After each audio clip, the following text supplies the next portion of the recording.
கங் கணபதியே நம. அனைவருக்கும் வணக்கம். கந்த புராணத்தின் இந்த பதிவை உங்களுடன் பகிர்ந்து கொள்வதில் மிக்க மகிழ்ச்சி அடைகிறேன். இச்சாசக்தியாகிய வள்ளியும் கிரியாசக்தியாக தெய்வானையும் விளங்க ஞானவேல் தாங்கி மயில் வாகனத்தில் வலம் வரும் முருகப் பெருமானை நம் மன வாகனத்தில் ஏற்றி வைப்போம். 16 பேறுகளையும் தன் 12 கைகளாலும் வாரி வழங்குவான் நம் வடிவேலன். கந்த புராணம் 7 உபதேச காண்டம். அதில் 23 மா பாவிக்கும் கைலாச பதவி. யமதர்மன் மேருமலையின் சிகரத்தில் அஜோவதி என்னும் பிரசித்தி பெற்ற நகரத்தில் வீற்றிருக்கும் பரமசிவனை தரிசித்து வணங்கிவிட்டு தன் உலகத்திற்கு திரும்பி வந்தான்.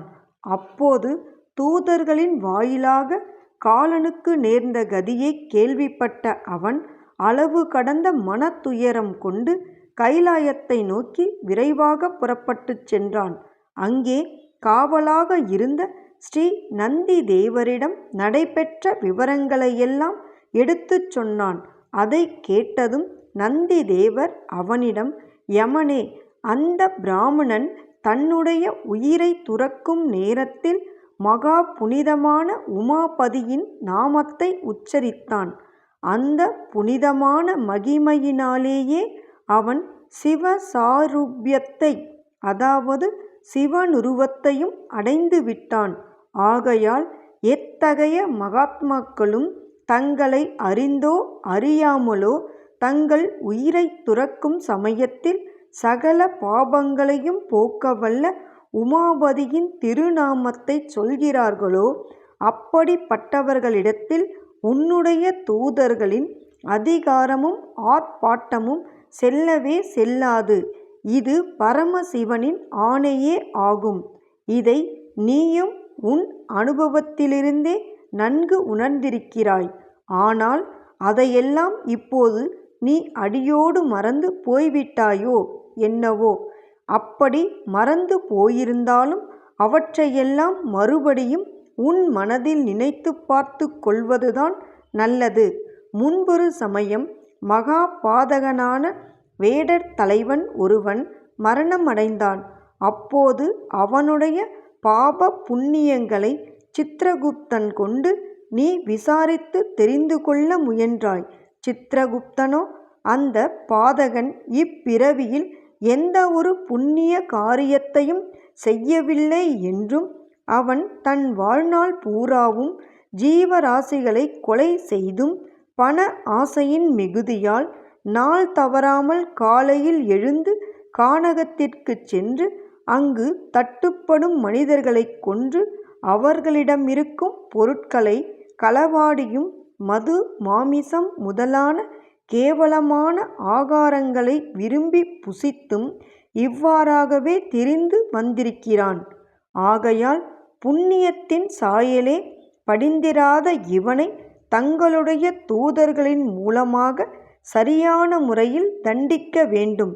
மேலும் சதாசர்வ காலமும் அனைவரையும் கொன்று குவிக்கும் காரியத்திலேயே ஈடுபட்டிருந்த இவன் தன்னுடைய மரண தருவாயில் தன் புதல்வர்களை நோக்கி, பிரகர, அதாவது கொன்றுவிடு என்று உன்னிடம் அந்த பாவியை பற்றி தெரிவித்தான்.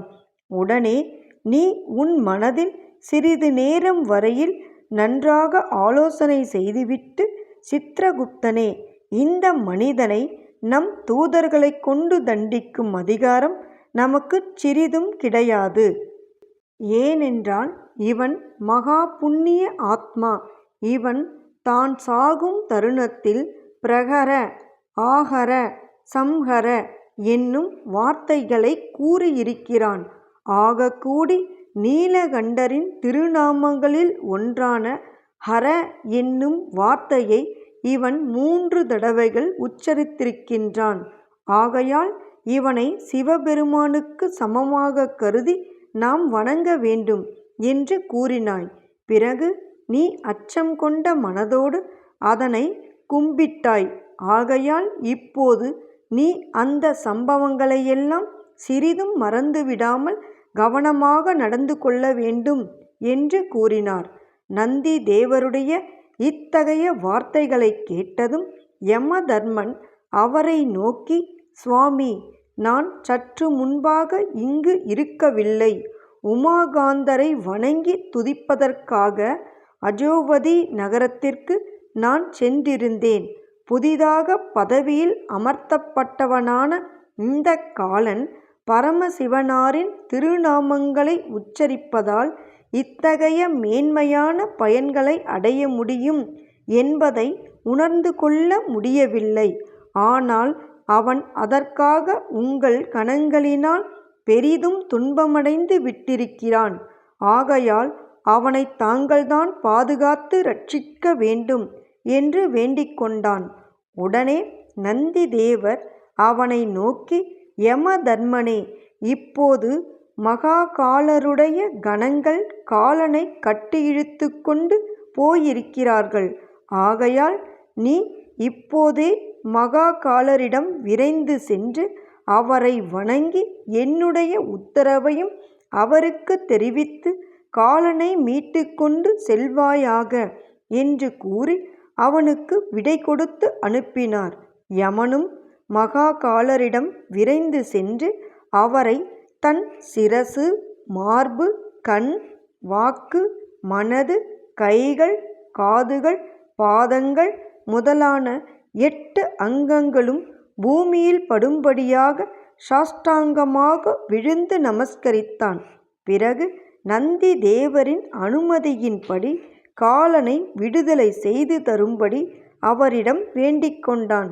அதை கேட்டதும் மகாகாலர், துர்க்குணம் கொண்ட யமனே, முன்பு நடைபெற்ற விஷயத்தை எல்லாம் நீ மறந்து விட்டாயா என்ன என்று கோபத்துடன் மொழிந்தார்.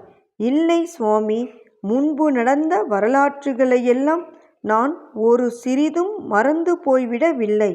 அவற்றை எல்லாம் இப்போதும் கூட நான் என் மனதில் அவ்வப்போது நினைவுபடுத்தி கொண்டுதான் வருகிறேன் என்று யமன் அச்சம் கலந்த குரலில் கூறினான்.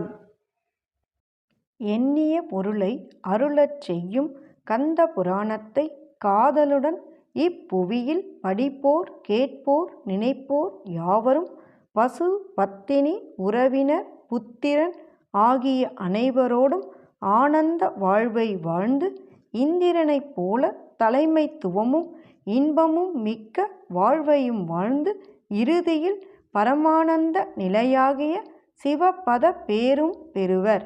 வேலும் மயிலும் சேவலும் துணை. கந்த புராணத்தின் தொடர்ச்சியை தொடர்ந்து கேட்க நமது ஆர்கேஎன் காலம் சேனலை சப்ஸ்கிரைப் செய்து பெல் ஐகானையும் கிளிக் செய்யுங்க.